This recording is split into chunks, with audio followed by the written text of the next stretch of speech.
Good morning kids, welcome back to the English classes. Today we will study the new chapter or next chapter of your A Pact with Sun books or your supplementary reader book, The Old Clock Shop. ये एक story है old clock shop की, एक पुरानी घड़ियों की दुकान की स्टोरी है जहाँ पे कि जो ओनर है रे, दैट इज़ अ डम पर्सन, मीन्स वो बोल नहीं सकता है और सुन भी नहीं सकता है। ऐसे शॉपकीपर की स्टोरी है जहाँ पे एक बार दो स्ट्रेंजर्स आते हैं। तो ये एक बहुत इंटरेस्टिंग स्टोरी है। देखो क्या होता है, ठीक है, कैसे एक स्ट्रॉन्ग डिटर्मिनेशन, एक पॉजिटिव वाइब्रेशन कैसे जीत जाती है, उसके बारे में ये स्टोरी है। ठीक है, so I am gonna give you summary of this story. It was a Christmas eve, एक ये क्रिसमस के पहले की शाम थी।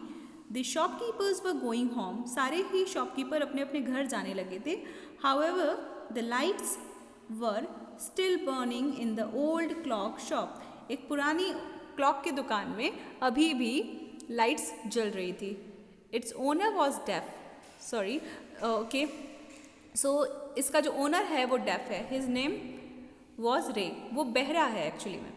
सो he was working on a clock, वो एक घड़ी पे काम कर रहा है, पुरानी सी घड़ी है, उसको वो ठीक कर रहा है, उस पर उसको ठीक करने की कोशिश कर रहा था। The work begin being over, और काम भी लगभग ख़त्म हो गया था। रे स्टूड अप, रे खड़ा हुआ घर जाने के लिए। Just then two man entered his shop, तब तक दो अनजान व्यक्ति शॉप में आ गए। One of them was in his 20s, it means वो 20 से 29 ईयर्स के बीच का लग रहा था। The other man was about 50 years of age, और बाकी जो दूसरा पर्सन था वो ऑलमोस्ट 50 ईयर्स का लग रहा था, 50 साल का व्यक्ति लग रहा था। रे लुक्ड एट दैम, रे ने उन दोनों की तरफ देखा। The young man remained at the door, जो यंग मैन है वो दरवाजे पे ही खड़ा रहा। The old man came to the counter. There was no friendliness in his eye. अब इसका क्या मतलब है? See, बच्चों, जब हम किसी से मिलते हैं तो sometimes we have the friendliness, means हम उसको बड़े ही मित्रतापूर्ण नज़रिए से देखते हैं। बट ये जो पर्सन था, इसमें इसकी आंखों में बहुत ही स्ट्रेंजनेस थी, मीन्स बहुत ही स्ट्रेंजर की तरह देख रहा था, अजनबी की तरह, और कोई अपनत्व नहीं था। ठीक है, तो बहुत ही अब रे को भी अजीब लगा। दिस मेड रे think that the visitor was not really a shopper. इससे रे को ये अंदाज़ा लग गया था कि ये जो शॉपर है, मीन्स ये जो पर्सन है, ये शॉपिंग करने तो नहीं आया है, ये कुछ खरीदने या देने तो नहीं आया है। देन रे offered him a notepad and a pencil. अब क्योंकि वो डेफ था, कुछ सुन तो सकता नहीं था, तो उसने वो एक नोटपैड मीन्स लिखने के लिए कागज़ और पेन दिया, ताकि तुम इस पर मुझे लिख के और बता सकते हो what is your complain.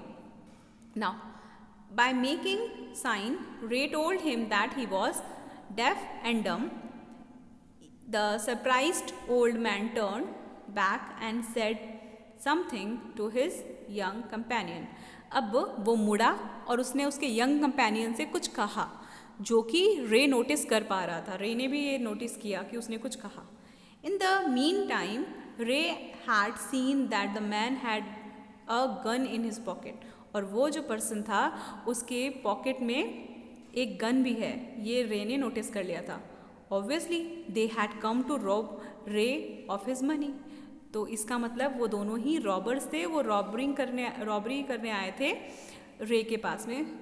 Controlling his anger, अब रे ने अपने गुस्से पे कंट्रोल किया। रे आइज एंड स्माइल, दो Ray's eyes and smile means sorry, Ray ने अपने गुस्से पे कंट्रोल करते हुए और उसको नोटपैड ऑफर किया कि तुम इस पे लिखो। फिर उस पे बोला, may I help you. The old man now looked in to Ray's eyes and smile. अब जो ओल्ड मैन है उसने रे की आंखों में देखा और स्माइल किया। It was a cruel mocking smile. हम जैसे किसी को चिढ़ाने के लिए हंसते नहीं हैं, ये क्या मेरी हेल्प करेगा, इस तरीके की स्माइल उसने दी. So Ray wrote again, have you come to pick up a clock और वॉच? तुम यहाँ पे कोई क्लॉक और वॉच लेने आए हो क्या? With gesture, Ray told him that he gave loans to the needy against their watches.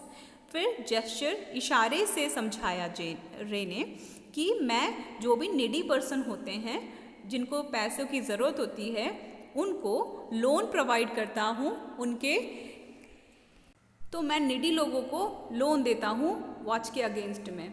जिनको भी पैसों की ज़रूरत होती है वो आके अपनी पुरानी घड़ियाँ मेरे पास रख जाते हैं, और जब भी उनके पास पैसे आ जाते हैं वो वापस मुझे पैसे रिटर्न करके अपनी वॉच वापस ले जाते हैं. तो इस तरीके से उसने बताया कि do you also need help, और वॉच चाहिए तुमको, क्लॉक चाहिए? तो इस तरीके से उसने पूछा. Ray was not a pawn broker yet he, means वो कोई लोन देने वाला या फिर ब्याज पे पैसे चलाने वाला व्यक्ति नहीं था, बट वो लोगों की हेल्प करता था. Yes, yet he could not से नो टू द नीडी, वो नीडी लोगों को नो नहीं कह सकता था, वो किसी को पैसे के लिए मना नहीं कर सकता था, इसलिए उसने हेल्प करने का एक तरीका निकाला. When they placed old watches और clocks before him he loan more than he should. Means अगर वो 100 रुपये की वॉच है तो वो उसको 500 रुपये एज अ लोन देता था. तो इस तरीके से वो ज़्यादा पैसे देके उन लोगों की हेल्प करता था. This seemed to give the old man an idea. तो इस तरीके से वो जो एक बूढ़ा आदमी था उसको आइडिया आया. He showed his wrist watch and wrote on a paper. उसने अपनी एक तरकीब निकाली, उसके हाथों में जो पुरानी घड़ी थी उसको दिखाया और कहा कि how much will you give me for it, तुम मुझे इसके लिए कितना पैसा दे दोगे. Ray saw that it was cheap watch, बहुत ही सस्ती वॉच थी, वो साधारण सी वॉच थी. Yet he felt it could help both of them to get out of a bad situation. फिर भी रे ने सोचा कि शायद उसका ये जो पैसा देना है उन दोनों की बैड सिचुएशन से उनको बाहर ले आए. So, in this sense, it had great power. So, he asked the man, how much do you need for it? तुमको कितने पैसे चाहिए? The reply came back, whatever it worth. इसकी जो भी कीमत हो मुझे उतना दे दो. Ray gave them a $50 note. रे ने उन्हें $50 का नोट दे दिया. The man was thankful. It was at this moment that the unfriendly face of the visitor become truly friendly.